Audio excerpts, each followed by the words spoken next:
오늘 말씀 제목이 안 하면 안 되는 것입니다. 부정 플러스 부정은 제가 학교 다닐 때 강한 긍정이라고 저는 배웠습니다. 맞습니까? 그러면 꼭 필요해야 되는 것, 우리가 반드시 해야 될 것, 그것을 해야 된다는 얘기죠. 자, 우리가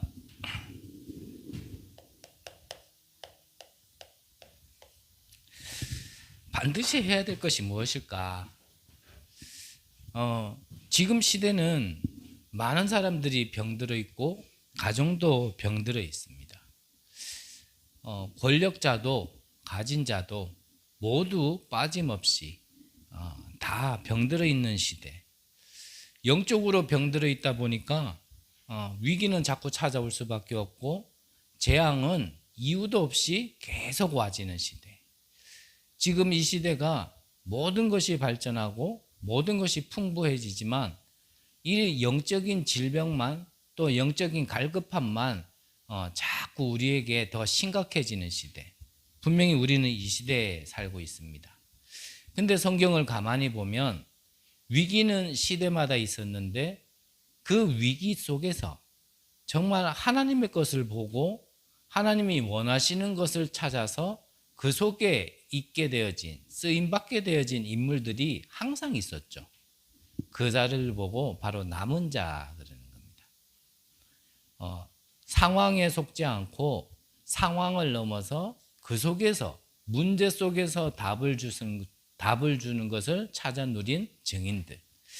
그들이 바로 렘넌트 7명들이었고 히브리서 11장의 인물들이었고 로마서 16장의 인물들이었습니다. 자, 그러면 이들이 이런 위기 속에서 또 어려움 속에서 안 하면 안 되는 것, 반드시 해야 될 것을 이들은 비밀로 가지고 있었고 그 응답을 누린 자들의 비밀인데 그것이 무엇이냐면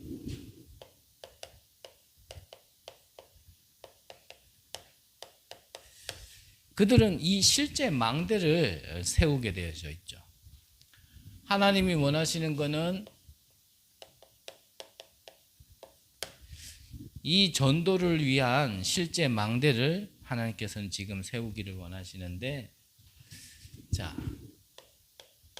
영적인 세계에는 분명히 하나님의 역사도 있지만 이 사단의 역사도 있습니다. 그래서 이 사단도요, 지금 이 실제 망대를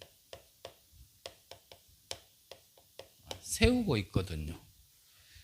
그렇다면 이들은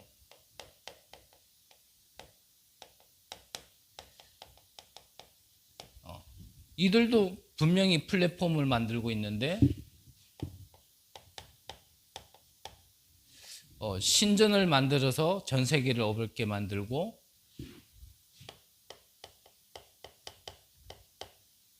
이 네피림을 통하여 많은 사람들을 속이고 재앙 속으로 빠뜨리고 있거든요.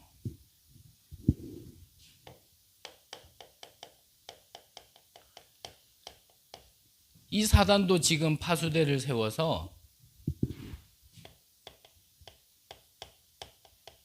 회당을 통하여 후대들에게 지금 다른 것을 계속 심고요.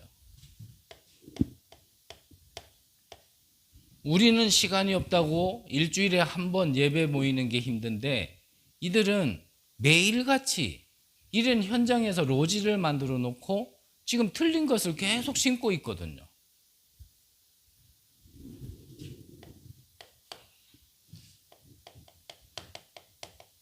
이 사단의 안테나를 세워서 지금도 명상운동, 기운동, 초능력 같은 이런 일들을 계속하고 있단 말이죠. 근데 이게 올바른 것 같으면 누구보다도 교회가 앞서서 도와주면 되는데 이게 틀린 것이고 망할 것이란 말이죠. 그래서 지금 시대를 보면 딱 틀린 것을 심어놨기 때문에 앞서 말씀드린 것처럼요, 많은 것이 발전했고 많은 것이 풍부해졌는데도 우리에게는 영적인 어려움과 그 영적 문제 속에 질병이 더욱더 심각해지는 시대를 만나고 있단 말이에요. 이게 사단의 전략입니다. 분명히 지금도 사단은 이렇게 역사하고 있을 이때에 그렇다면 우리는 어떤 망대를 세워야 될 것인가? 그래서 이 틀린 망대를 세운 것 속에서 자기 안에 나의 망대를 잘못 세운 사람들이 바로 히틀러라고 말씀하셨고, 그 이름이 갑자기 생각이 안 납니다. 저 공산당에 이런 사람들이 자기의 틀린 것을 망대를 세워 놓으니까 대학살이라는 많은 사람들을 전쟁 속에 또 죽음 가운데로 몰 수밖에 없는 그런 일들을 벌어지게 된 거거든요. 그러면 지금 이런 시대 속에 이런 영적인 눈을 우리가 좀 뜨고 있다라면 우리는 하나님께서 파수꾼으로 부르셨는데 이 파수꾼의 실제 망대는 어떤 것을 세워야 될 것인가? 우리는 하나님 앞에요 진짜 기도하면서 이것을 찾아내야 되거든요. 그러면 우리는 어떤 플랫폼을 만들어야 됩니까?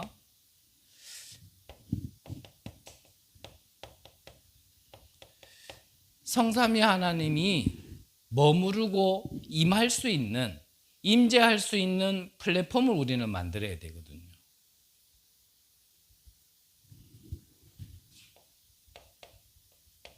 파수대를 세우는데 이 보좌의 축복이 역사할 수 있는 파수대를 우리는 세우는 겁니다. 하나님의 것으로만 모두를 살릴 수 있기 때문에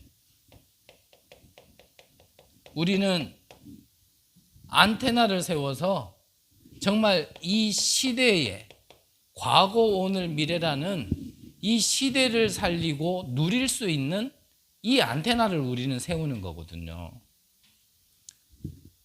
그렇다면 이 말을 다른 말로 좀 표현하면은 무슨 말이냐면 우리는 실제 망대를 세우는데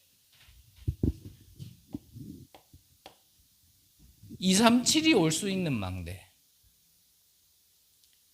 한 번 더 말씀드리지만 저 멀리 있는 나라, 가까이 있는 다른 나라 이런 개념보다는요. 좀 우리에게 사실적으로 가깝게 얘기한다면 237은 모든 사람이거든요. 모든 사람이 올 수 있고 그런 자들에게 하늘의 축복, 보좌의 축복이 역사할 수 있는 하나님이 주신 것으로 살아날 수 있는 그런 망대를 우리는 세워야 되는 겁니다. 그러면 이 망대를 세우면 237이 와서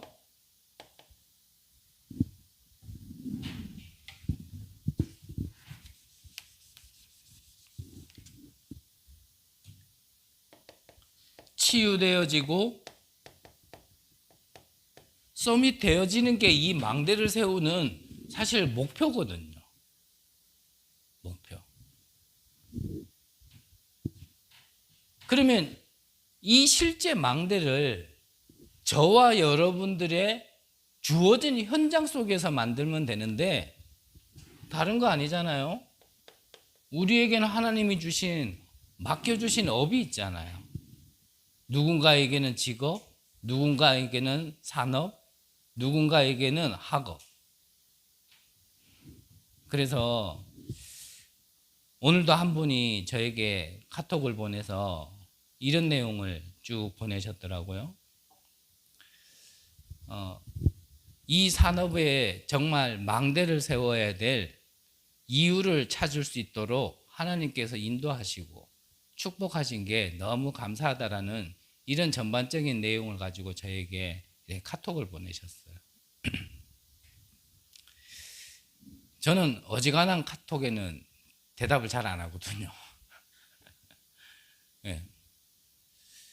그런데 그 카톡에는 제가 답을 할 수밖에 없었어요. 그래서 정말 그 산업에 정말 이 망대를 세워야 될 이유를 하나씩 보게 하시고 찾아가게 하신 거 감사하다라고 하셨기 때문에 그 산업에 정말 이 망대를 세워서 정말 많은 사람들이 하나님 앞에 돌아올 수 있는 그런 산업이 되도록 제가 기도하겠습니다라고 제가 이렇게 답장을 했거든요. 제가 이 메시지 전에요, 몇 시간 전부터 많이 기도했어요. 왜냐하면 이게 자칫 잘못하면은 굉장히 좀 동기처럼 느껴질 수 있고, 자칫 잘못하면 뭔가 목적처럼 나의 것을 만들고자 하는 것처럼 들릴 수 있는데, 저는 지금 메시지가 이렇게 나왔으니까 이래 풀이하지만 다른 거 아니거든요. 이것 때문에 그러는 거거든요. 그래서 오늘 메시지에 이 메시지가 치유복지 선교위원회 헌신 예배거든요. 저는 이걸 두고 계속 기도하면서 복지가 뭐냐? 진짜 하나님이 원하시는 복지가 뭘까? 진짜 하나님이 원하시는 복지는요, 영적 자립이고 영적 독립이거든요. 그 안에서 정신도 육신, 즉 삶도 자립이 될 수 있어야 되고 독립이 될 수 있어야 되거든요. 다른 말로 하면 복지가 필요 없는 사람으로 만들어주는 것이 복지지, 지금 어려움을 당하는 사람에게 경제적인 도움을 좀 주고 뭐 잘 곳을 좀 제공해주고 먹을 것을 제공해주는, 즉 복지가 계속 필요한 사람으로 도와주는 것은 복지가 아니거든요. 그러면 저는 이런 업, 여러분들에게 허락하신 이 업을 통하여서 지금도 영적인 배경 속에서 힘들고 어려운 사람들이 분명히 있거든요. 저도 남들보다는 좀 사회생활을 일찍 할 수밖에 없는 과거의 배경을 가지고 있는데, 저는 뭐 제 자랑을 하려고 그러는 게 아니고 어디 가서 일할 때 일 못한다는 얘기는 한 번도 들어본 적이 없어요. 좀 과하게 표현한다면 남들은 6개월, 1개월 배워야 그 일을 할 수 있는 거를 저는 몇 개월 만에 일을 해버리니까, 더군다나 나이도 많지 않은 이 어린 놈이 그렇게 하니까 좀 많이 이쁨을 받았어요. 근데 저는 이 영적인 문제를 이기지 못해가지고 저는 밤에 잠을 자고 싶어도 잘 수가 없었거든요. 제가 이렇게 지친 몸을 가지고 자려고 하면 저는 눈을 감으면 어디선가요? 뭐 진짜 한 이만큼 시퍼런 칼이 나타나가지고 눈 감고 있는데 그게 보여요. 그게 내 눈을 이렇게 계속 긋는 겁니다. 그러니까 사람이 아무리 피곤하더라도 너무 이렇게 예민해지고 신경이 쓰이잖아요. 그러니까 저는 다시 눈을 뜰 수밖에 없어요. 그러니까 눈을 뜨면 안 보여요. 그러면 이제 괜찮겠지 싶어가 다시 눈을 감으면 항상 그랬듯이 또 그 칼이 나타나가 내 눈을 또 긋고 있는 거예요. 어떨 때는 제가 이렇게 자려고 눈을 감으면요, 세상에 그렇게 큰 바늘은 없을 겁니다. 큰 바늘 2개가 나타나가지고요, 내 오른쪽 눈 한 번을 푹 찌르고 왼쪽 눈을 한 번 푹 찔러요. 이게 교차로. 그러면 분명히 실제는 아닌데 나에게는요, 그게 실제인 거예요. 그러니까 너무 또 힘든 거예요. 이거를 밤새도록 시달리다가 한 새벽 6쯤 되면은 이제는 잠을 잔다라기보다는 좀 이렇게 지쳐서 그냥 이렇게 쓰러지는 거죠. 그렇게 밤새도록 시달린 가운데 있다가 아침에 눈이 떠지겠습니까? 그게 안 떠지죠. 그러니까 어쩌다 지각하면은 그래도 봐줄 만한데 이거는 정상 출근보다는 지각하는 날이 더 많으니까. 그것도 뭐 30분, 10분 이렇게 늦는 게 아니고 1시간은 기본이고 2시간, 3시간씩 지각을 해버리니까 아무리 일을 잘하면 뭐 하겠어요. 제때 출근을 하지 못하고 일을 못하는데. 그러니까 아무리 봐주고 싶어도 직장에서 봐줄 수가 없는 거예요. 그러니까 이게 한 직장에서 저는 오래 다녀본 기억이 없다니까요. 일은 잘해서 너무 마음에 드는데 그게 안 되니까 저는요 어쩔 수 없이 또 나와야 되고. 그래서 예전에 유 목사님께서 옆집에 있는 사람 따라서 자기도 일을 해봐야겠다. 본인도 일을 해봐야겠다. 그러면서 공장에 끌려갔다 그러시잖아요. 그냥 건네본 말인데 그 말 때문에 끌려가지고 공장에 갔는데 다른 사람에게는 아무것도 아니에요. 근데 유 목사님 자신에게는 이 일이 너무 힘든 거예요. 근데 그 일이 뭐냐면 넣고 돌리고 빼고. 쉽죠? 여러분들에게는 쉬워요. 근데 유 목사님한테 힘들었대요. 넣고 돌리고 빼고, 넣고 돌리고 빼고가 너무 힘들어가지고 그 사장한테 가가지고 나 일이 너무 힘들다. 그랬더니 사장이 이걸 이해를 못한다 말씀하셨잖아요. 아니 이게 힘드냐? 넣고 돌리고 빼고 이게 힘드냐? 해봐라. 넣고 돌리고 빼고. 힘들다 그러니까 팔에 힘이 없냐? 그게 뭐가 힘드냐? 그게요 육신의 힘이 없단 말이 아니라니까요. 영적으로 힘들면 건강한 사람들은 잘 모릅니다. 그게 뭐 힘드냐 그래요. 근데 당사자에게는요 너무 힘들어요. 저희 조카 중에 한 명은요 정치가 저보다 더 커요. 그런데 이 친구가 공황장애가 있어요. 이 친구는 차만 타면 그 덩치가요 벌벌벌벌 떨어요. 그러면서 땀까지 삐직삐직 흘려요. 그거를 육신적으로 아무리 야 덩치가 산만한 게 지금 그게 맞냐? 그거 아무리 해도 안 되는 거거든요. 이게 영적인 어떠한 문제, 하나님 떠난 문제 속에서 와진 질병이기 때문에 이게 사람의 어떠한 기준과 사람의 가진 걸로는 해석이 안 되어지고 말이 안 통하는 부분이란 말이에요. 그걸 가지고 열심히 해봐라, 정신 차려라 하면 된다. 되겠습니까? 그걸로 과연 그 사람을 복지가 필요 없는 사람으로 정말 세워줄 수 있겠냔 말이에요. 그래서 저는 이걸 계속 기도했어요. 왜 하나님께서 저 같은 경우에는 교육자인데 불구하고 왜 산업 현장에 2번이나 하나님께서 보내게 하셨을까? 첫 번째 갔을 때는 내가 너무나 심각한 상태였고 무엇을 하나님의 것을 분별할 수 없는 상태 속에서 갔지만, 그래서 하나님이 우둔한 나를 깨우치고 뭔가를 깨닫게 하시고 갖출 걸 갖추게 하시려고 그렇게 보내셨다 치더라도 왜 2번씩일까? 정말 교만하긴 싫고요, 자랑하기는 싫은데 2번째 갈 때는요 하나님께서 뭔가 미리 보이게 하시는 게 있었어요. 하나님이 살아계신 게 맞고 내 안에 정말 함께 하시는 게 맞다라면, 성령으로 나를 지금도 인도하시고 나를 역사하시고 내가 가야 될 길을 아시는 분이 주인으로 계신다라면 왜 2번씩이나 날 여기 보내십니까? 그 기도 잠깐 했는데요 뭔가 저에게는요 보여지는 게 있었어요.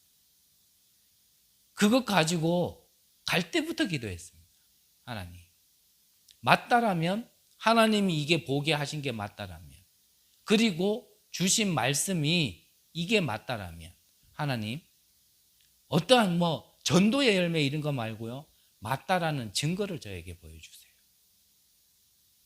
그 기도했는데 오랜 시간이 지나지 않았어요. 한 3개월 만에요 문제라는 걸 통하여서, 처음에 제가 갔을 때는 거기 사장님이 이제 저하고 한 친구하고 같이 갔었거든요. 한 친구는 알코올 중독입니다. 그러니까 이 사장님은 뭐라고 들었냐면은 알코올 중독자 한 명 오고 타락한 전도사 한 명 오고 이렇게 미리 듣고 있겠죠. 근데 저는 참 희한해요. 지금도 저희가 어디 나가가지고는 목사같이 안 생겼대요. 그 사장님도 저한테 그 사건 때문에 내가 누군지를 밝히기 전에는 뭐라고 생각했냐면 알코올 중독자 그 친구가 타락한 전도사, 나는 알코올 중독자, 이렇게 알고 있었다라는 거예요. 그래서 이거 내가 교육자로 가는 길이 내 길이 아닌가? 나는 중직자로 가야 되나? 그런 생각도 했지만 하나님께서요 진짜 몇 개월 안에 딱 보게 하셨다. 그때는 이 망대라는 메시지로 흐름이 흘러가지 않았을 때이기 때문에 그때도 저는 나는 파수꾼이다. 내가 잘나서가 아니다. 내 안에 빛이 임했고 내 안에 빛으로 오신 분이 나를 통해서 비춰지는 거지. 내가 잘난 게 아니다. 내 안에 이거를 비추는 나는 파수꾼이다. 내가 똑똑하고 내가 성령 충만해서가 아니라 내 영적 상태는 바닥이라 할지라도 내 안에 그리스도가 계시는 거 아니냐. 그거 하나 믿고 내가 있는 곳에는 당연히 흑암이 물러가고 재앙이 끊어지고 하나님 나라가 임하는 거다. 저는요 믿음 없는데 그냥 요거 기도했어요. 그런데 하나님께서요 역사를 응답을 주셨다니까. 네가 여기 온 거 우연 아니다. 어떤 전도 열매 이전에 네가 이렇게 움직이는 거 네가 온 거 아니다. 사람이 움직인 거 아니다. 하나님이 내가 이렇게 한 거다. 그 증거를 주시는데요. 거기서 만난 분이 이 다락방이 2단이라 그래도 2단이라도 상관없다. 나는 들어보니까 이게 복음이 맞고 이게 하나님의 말씀이 맞는데 2단이면 어떻냐? 이런 사람이 세워지고 만나지고 그 다음부터요 하나님께서 한 직장 안에 복음화가 되어지는 그런 응답을 주셨다니까요. 여러분들의 정말 기도해 보세요. 왜 이 업을 나에게 주셨는지. 그렇다면 이 업 가지고 도대체 나는 그렇다면 뭘 해야 될지. 그 업을 통한 이 파수꾼의 실제 망대를 세운다라면 결단하는 순간부터 응답입니다. 결단하는 순간부터. 전도해야 축복받는다가 아니라 이걸 두고 내가 기도만 해도 응답되어진다니까요. 그때부터 뭐가 들리냐면 은혜의 말씀이 아닙니다. 그거는 당연한 거고요. 성취될 언약의 말씀이 들려요. 근데 그 말씀이 현장에서 그대로 성취됨을 확인하게 된다니까요. 그러면요, 참 신앙생활이 다른 차원에서 신앙생활을 해요. 제가 그 무렵쯤부터 들었던 얘기가, 주변을 통하여 들었던 얘기가 무슨 얘기를 조금 자주 들었냐면, 죄송합니다, 좀 다른 세계에서 산다라는 얘기를 많이 들었어요. 다시 한번 거듭 죄송합니다. 그때부터는 제가 보는 게 조금 달랐어요. 이 두 눈으로 보는 거 말고 이 두 눈으로 안 보이는 게 보이기 시작했어요. 안 보이는. 여러분들의 실제 망대를 세우시기 바랍니다. 이걸 두고 계속 한번 기도해 보시기 바랍니다. 이거 두고 계속 기도하면요, 하나님께서 만남을 주셔요. 내가 어떤 망대를 세우고 있느냐에 따라서요, 그 망대의 색깔에 맞는 사람이 붙여진다니까요. 내가 돈의 망대를 세우고 있으면 돈 하는 사람 만나줘요. 내가 어떠한 동기를 가지고 있으면 그 동기에 맞는 사람이 만나진다니까요. 그래서 세상 말이지만 그런 말이 있잖아요. 그 사람을 알려면 그 친구를 만나보면 안다. 왜냐면요, 도다리는 도다리끼리 만나게 돼 있거든요.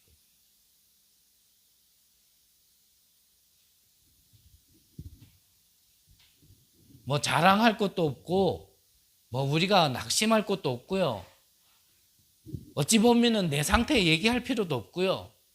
누가 어쨌니 얘기할 필요도 없고요. 그냥 다 내려놓고 정말 하나님께서 나를 이 시대에, 이 위기 만난 시대에, 어둠이 가득 찬 이 시대에, 빛이라고는 거부하는 이 시대에, 흑암이 가득한 이 시대에, 네피림이 장악한 이 시대에 왜 빛을 비춰야 될 망대를 세워야 되는지, 그 빛을 비출 나를 파수꾼으로 부렸다는 사실을 알고요, 기도만 한번 해보세요. 어떠한 일이 일어나는지.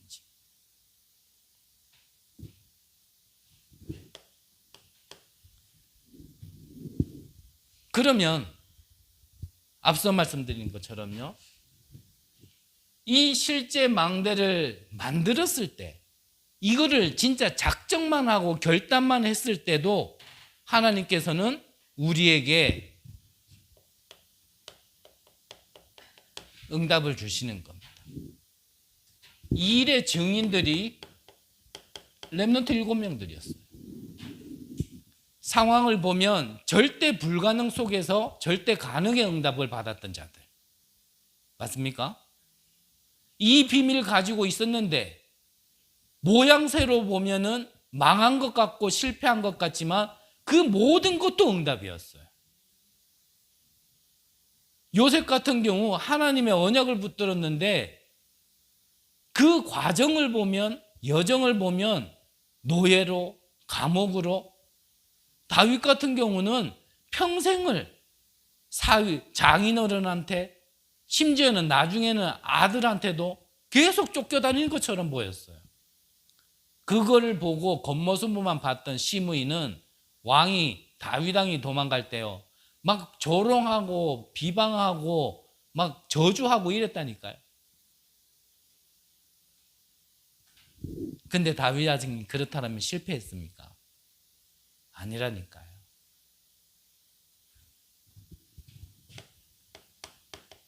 히브리서 11장 인물들. 남들은 모르는 교회와 전도자와의 이면 계약을 가졌었던 로마서 16장 인물들. 이게 증거고 이게 응답입니다. 그래서 저 빼놓고 얘기할게요. 여러분들은 정말 하나님 앞에서 이 교회와의 이면 계약을 찾으셔야 됩니다. 왜 이 교회를 만나게 하셨을까? 저 빼놓고 얘기할게요. 왜 이 목회자를 만나게 하셨을까? 그러면 이 교회를 만나서, 이 목회자를 만나서 하나님은 나를 통해 무엇을 하려고 하시는 걸까? 여기에 대한 답이 예배 드릴 때마다 확인되어져야 되고 찾아져야 돼요. 그게 예배라니까요. 그래서 모여서 드리는 예배가 의미가 다른 겁니다. 이걸가 없으면 그냥 영상으로 말씀 받아도 돼요. 근데 해보시면 알 겁니다. 아무래도요, 영상으로 내가 예배 드리는 것과 이렇게 함께 모여서, 분명히 하나님은 2-3 사람이 함께 하는 곳에 내가 함께 하겠다고 말씀하셨거든요. 이 예배를 때, 우리가 모여서 드리는 예배 때 하나님이 주시는 이 말씀과 은혜는요, 뭐가 달라도 달라요. 그게 머리카락 하나의 차이라 할지라도 그 차이는 분명히 있습니다. 그거 없을 것 같으면 좀 극단적으로 얘기하면요, 무교회나 똑같은 겁니다. 그냥 아무 메시지나 들으면 되고 아무 말씀이나 들으면 돼요. 우리 다락방 안에 솔직히 복음 말하는 교회 있습니까? 다 복음 말합니다. 그러면 그분들이 말하는 복음이 틀렸다는 얘기입니까? 아닙니다. 정확한 복음입니다. 오히려 저보다 더 풍성하고 더 많은 증거를 가진 증인들로 이 복음 전하는 목사님들 많습니다. 그러면 복음만 들을 것 같으면 그분들 말씀 들으면 돼요. 그런데 왜 이 임마누엘 언약교회에서 저렇게 못나 보이는 알코올 중독자처럼 생긴 최동춘 목사를 통하여서 말씀을 듣게 하실까? 여기에 대한 하나님의 계획, 그 대언자를 통하여 주시는 하나님의 말씀이 내게 언약으로 답으로 찾아줘야 된단 말씀이에요. 그러면 다른 거 볼 거 없어요. 교회가 왜 이렇니? 교회 성도가 왜 이렇니? 여기에요. 그렇게 걸리지 않는다라는 겁니다.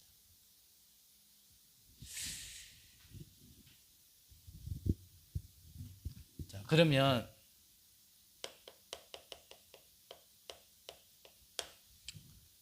본론적으로 자, 안 하면 안 되는 것. 반대로 얘기하면 꼭 해야 하는 것.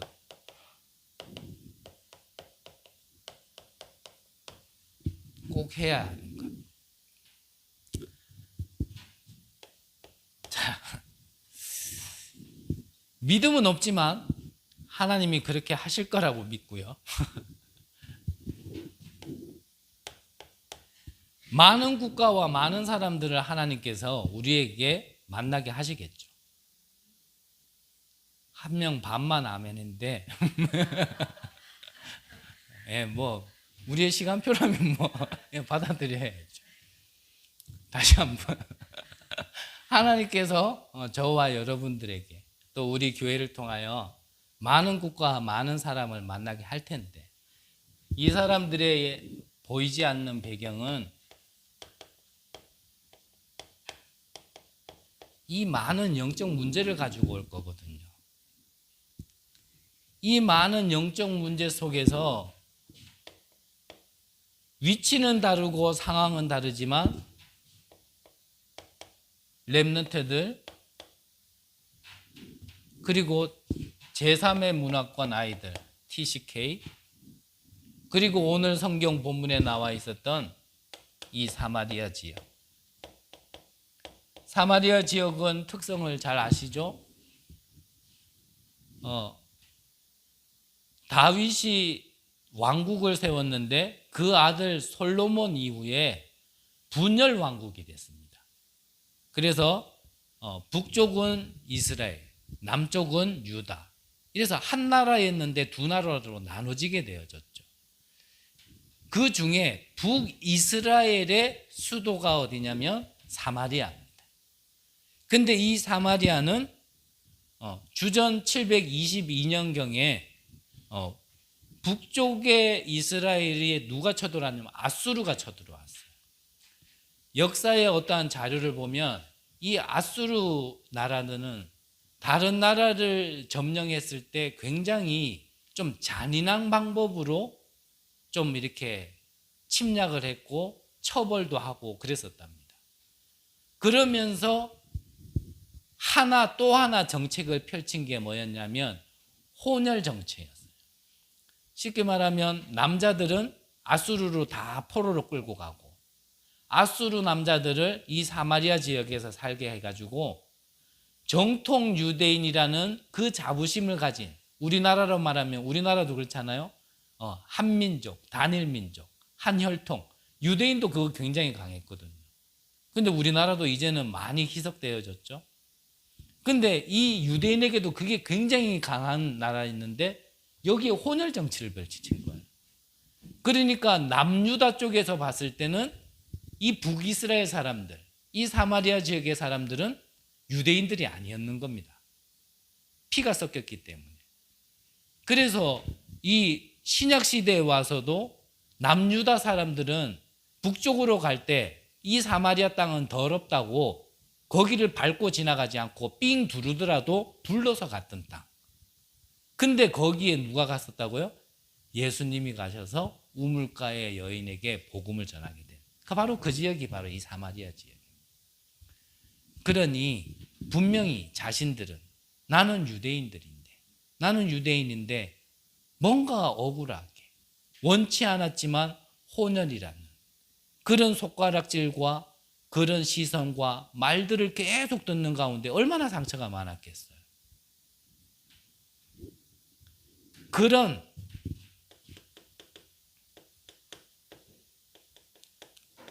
이 숨은 문제를 바꿔줄 수 있는 이 일을 안 하면 안 된단 말이죠. 이 일을 안 하면. 그래서 말씀 주실 때 또 말씀하신 게 개개인에게 있는 상처를 상처로만 보면요 절대 발판 안 되거든요. 상처를 정말 눈을 뜨고 보면 많은 사람을 살릴 수 있는 그게 도구라고 얘기하셨어요. 시간이 좀 갈지 모르겠지만 내게 허락하신 게 아픔이었던 것 같고 힘든 것 같고 어려운 것 같고 눈물 나는 일이었고 뒤돌아보기 싫었던 그런 많은 일들이 내게 상처로 와 있지만 그게 왜 하나님이 그걸 허락하셨고 왜 겪게 하셨고 왜 밟게 하셨는지 여기에 대한 하나님의 계획으로 보면 다른 사람들은 이해하지 못하는 그 부분을 이해하고 그 사람들에게 가서 겉모습에 필요한 부분을 바꿔주는 게 아니라 보여지는 모습에 복지를 하는 게 아니라 숨은 부분에 근본을 시켜줄 수 있는 참된 복지를 할 수 있는 도구란 말이죠. 그러니까 눈을 떠야 된다니까요. 우리가 불신자 때도 하나님은 우리를 알고 계셨습니다. 맞습니까? 그래서 영세전 그리스도예요. 내가 구원을 받지 못한 시간 속에 있었다 할지라도 하나님은 나에 대한 계획이 있었습니다. 맞습니까? 그렇다면 그 모든 것도 하나님의 계획 속에서 필요하기 때문에 나에게 겪게 하신 거거든요. 저는 이걸 몰랐을 때 우리 가문 생각할 때마다요.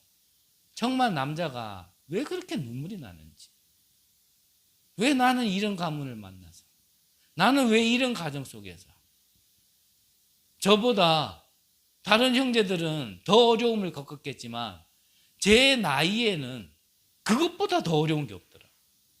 그러니까 생각할 때마다요 눈물이 나는 거예요. 내가 그렇게 똑똑한 건 아니지만 이런 가문과 이런 가정에서만 태어나지 않았어도 그래도 밥 먹는 것 때문에 사람이 사람처럼 사는 것 때문에 고민하고 갈등하고 시달리진 않았을 텐데 나는 원치도 않는 왜 이런 영적인 배경 속에 남들은 말해도 이해하지 못하는 그런 고통을 내가 겪으면서 살았어야 되지?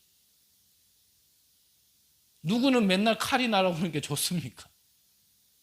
누구는 맨날 눈을 바늘로 찌르는데 그게 즐거웠겠습니까?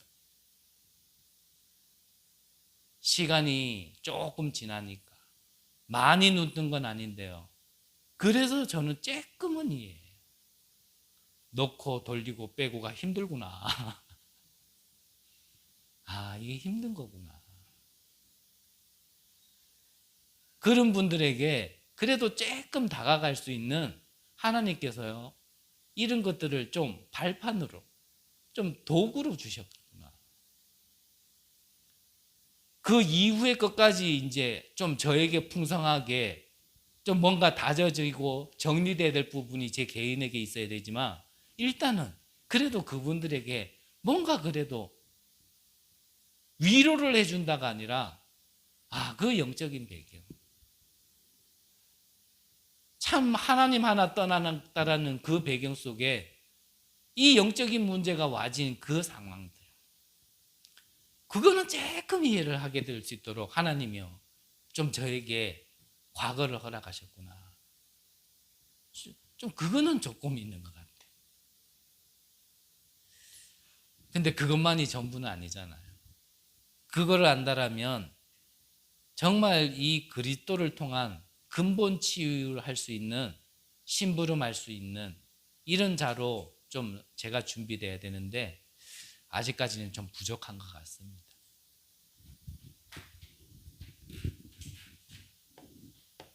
앞서 말씀드린 것처럼 그러면 우리에게 와진 이 영적인 문제, 이 근본 문제를 해결할 자는 한 분밖에 없거든요. 오직 한 길. 예수님께서 십자가에서 죽으실 때 내가 다 이뤘다라고 하신 그 언약, 그거 하나 말고는 우리를 이 배경 속에서 빼놓을 자가 없거든요.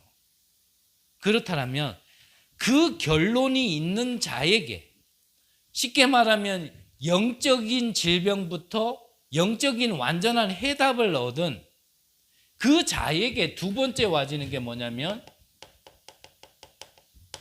질병 치유죠. 조금 다른 말로 하면요,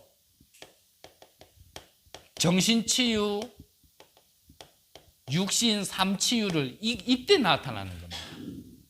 요한삼서 1장 2절 뭐라고요? 사랑하는 자여 내 영혼이 잘된 같이 범사가 잘 되리라. 늘 했던 말씀 한 번만 더 말씀드리면, 그러면 복음은 가장 먼저 무엇을 치유하고 무엇을 회복하는 것이냐? 내 영을 먼저 살려놔야, 그러면 이게 사는 겁니다. 그런데 우리는 이거는 별로 관심 없었고, 모르겠습니다. 저는 그랬습니다. 저는 이거 별로 관심, 구원 받았으니까 그거 끝난 거지 뭐. 저는 그렇게 알았거든요. 구원 받았잖아. 구원 받았으면 이제는 거룩한 자가 됐고 의가 됐잖아. 대충 그렇게 알고 있었고, 그 다음부터 복음은 계속 저는 여기다 포커스를 뒀거든요. 그러니까 이 복음이 나에게는 답이 안 되는 거예요. 복음은 받았고 구원은 받았는데 왜 이 또라이 같은 정신은 안 돌아오지? 아무리 바르게 생각하려고 해도 바르게 생각할 수가 없고, 뭔가 이전에 심겨진 대로 보고 말하고, 그러면서 혼자 착각에 빠져가지고 나를 알아주는 자가 없다고 얘기하고, 이 세상에는 나는 태어나지 말았어야 하는구나, 어차피 구원받은 거 빨리 가야 되는구나, 아유 이런 생각만 계속하고 이런 말만 하고 살았으니 뭐가 증인이 되고 뭐가 열매고 하겠어요. 다시 한번 말씀드리지만, 복음은, 그리스도의 복음은 내 영을 먼저 살리는 겁니다. 여기에 대한 결론이 난 자에게 구원받았다라는 증거로, 내 안에 생명이 있다라는 증거로, 내 안에 빛이 있다라는 증거로 내 정신도 삶도 살아나게 되는 거거든요. 우선순위를 바꾸시면 안 돼요. 절대 응답 안 옵니다. 끝까지 완전한 복음을 가지고도요, 계속 헤매게 되는 겁니다. 오늘 성경에 보니까요, 이거 결론 낸 자가 가니까 중풍병자가 나와버렸습니다. 이거 결론 난 자가 가니까 귀신 들린 자가 치유받기 시작했습니다. 그러면 이런 자들에게 내가 무엇 때문에 치유를 받았는지를 알고 무엇을 통하여 회복됐는지를 안다라면, 그 부분에 이런 분들에게 집중할 수 있도록 도와주는 겁니다.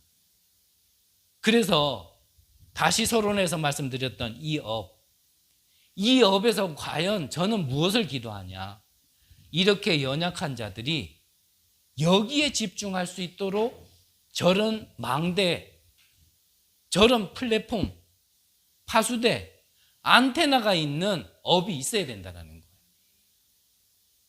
거기서 정말 치유되어지고 서밋될 수 있도록 힘 얻어서 다시 본래의 현장으로 돌아가서 거기서 또 똑같이 하나님이 원하시는 이 망대를 세울 또 제자를 찾아 세우고,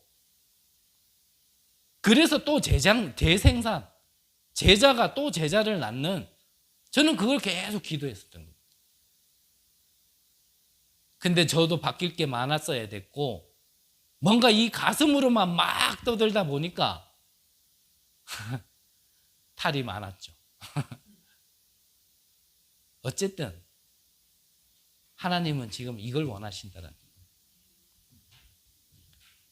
저기에서 일을 잘하는 사람 필요 없습니다. 돈 많이 버는 거 필요 없습니다. 다른 게 아니라 정말 그리스도에 집중하게 만들어서 이런 사람들이 이 말씀의 흐름을 탈 수 있도록까지 도와주면 됩니다. 흐름만 타면요, 사실 누구의 도움 그렇게 필요 없어요. 그냥 흘러가게 돼 있어요.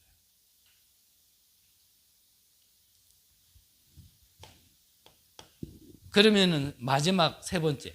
자, 분명히 이래 되면 서밋이 될 수 있는 치유까지 하나님께서 응답으로 허락하십니다. 그러면 참고해야 될 거 세 가지 나라. 사단의 나라, 세상의 나라. 그래서 하나님의 나라인 겁니다.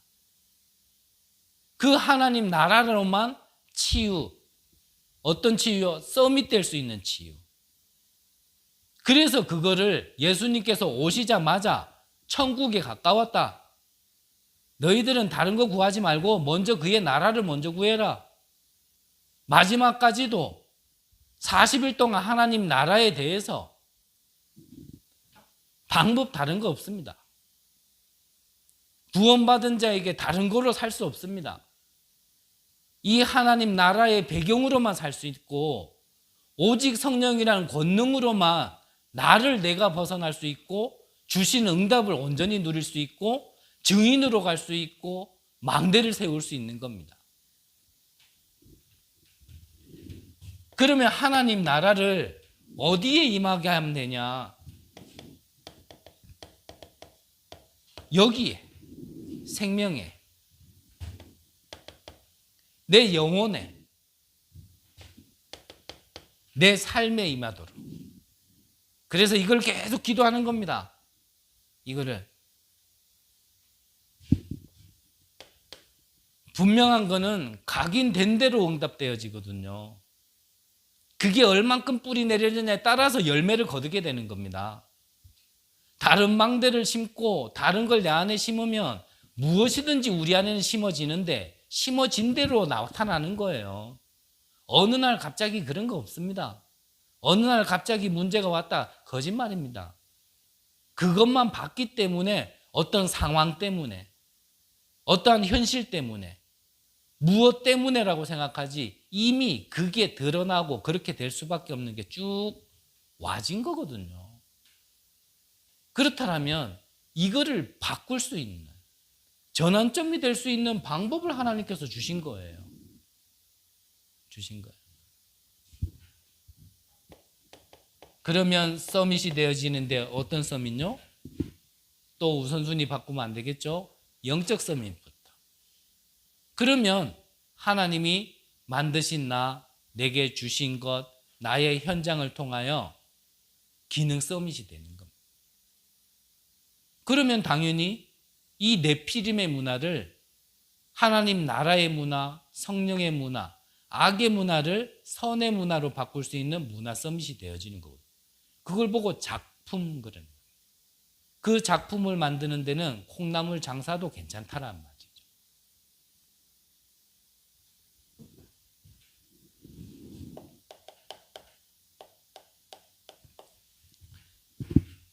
결론적으로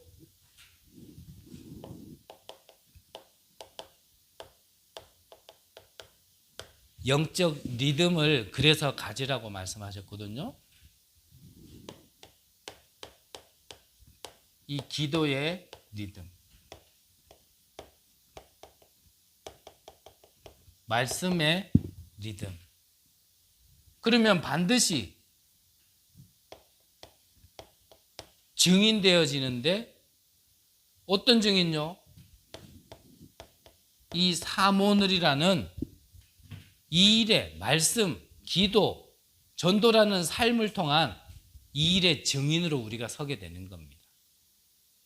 그래서요, 이 리듬을 다른 걸로 타면 계속 어렵습니다. 구원을 못 받았다도 아니고 복음이 없다도 아니에요. 그래서 그랬잖아요. 우리 아주머니들 죄송합니다. 제가 얘기한 게 아니고 아줌마들 계속 떠드는 게 이게 리듬이 돼가지고 이거 떠드는 거 안 하면 뭔가 이렇게 언밸런스 나가지고 이상해진다 그러잖아요. 계속 떠든다 그러잖아요. 그게 리듬이 돼서 그렇다고 얘기해요.